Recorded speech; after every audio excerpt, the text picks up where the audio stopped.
name is Kayla Leach, and I would like to bring up a huge issue that has been affecting the U.S. for quite some time: obesity.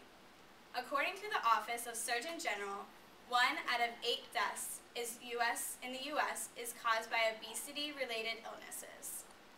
Obesity can be traced back to many factors, such as genetics or lack of exercise. But the biggest contributor is the high consumption of unhealthy foods, which is mostly due to the fact that these junk foods are priced more affordably than the healthier foods.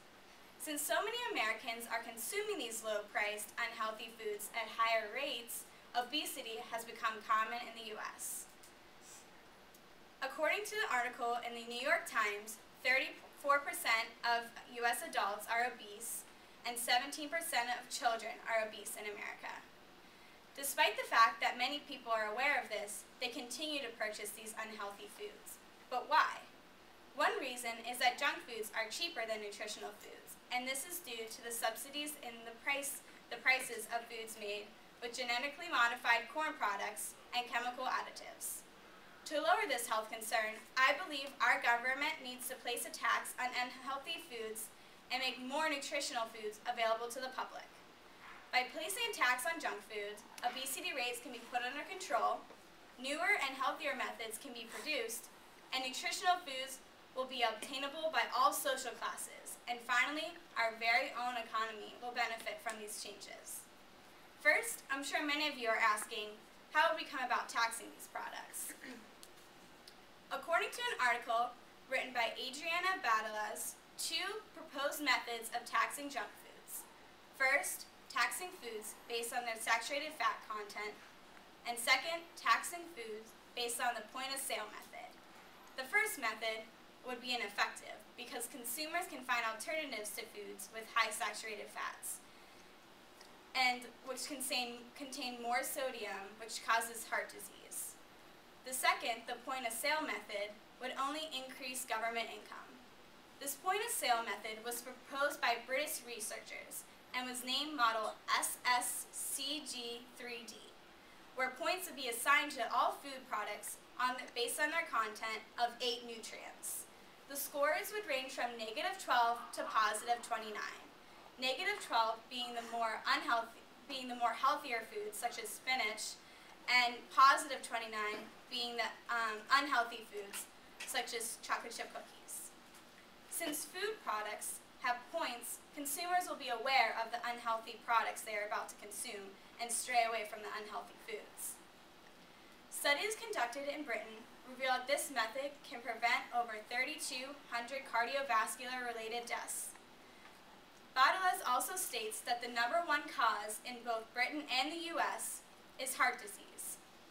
So applying similar tax to the U.S. may lead to a reduction in mortality. Secondly, in addition to taxing junk foods, prices for unhealthy foods will be subsidized.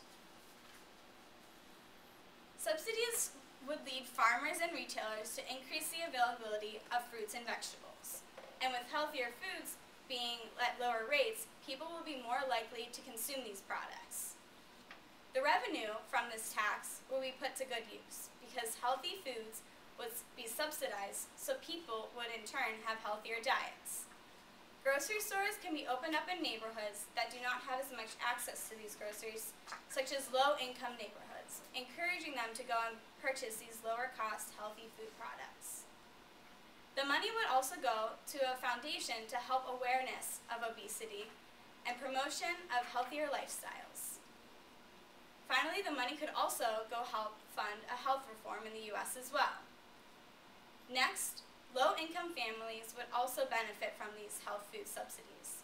Since junk foods are priced cheaper, low-income families are more likely to purchase them, causing them to have more obesity in their families. And by taxing junk foods and subsidizing healthy foods, this would allow them to eat healthier. They would be in turn making more money because they wouldn't be missing out on so many work days due to their obesity-related issues. And they would not have to schedule as many medical consolidations due to their issues as well. In turn, they would all be enjoying healthier lifestyles and have more positive aspects to their life.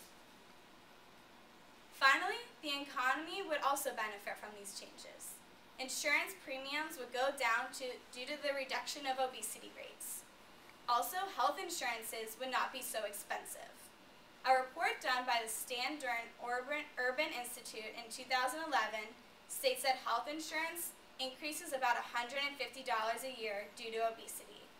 The Center for Disease Control and Prevention estimates about $147 billion is spent on treating obesity-related health problems in a year.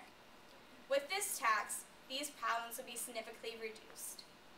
In conclusion, obesity affects everyone in society today, whether you're fit or not. The current price rates of junk foods allow people to have diets that consist of unhealthy foods. For this reason, I believe that the federal government should tax unhealthy foods while lowering the price of healthy foods to fight obesity in America. Do you?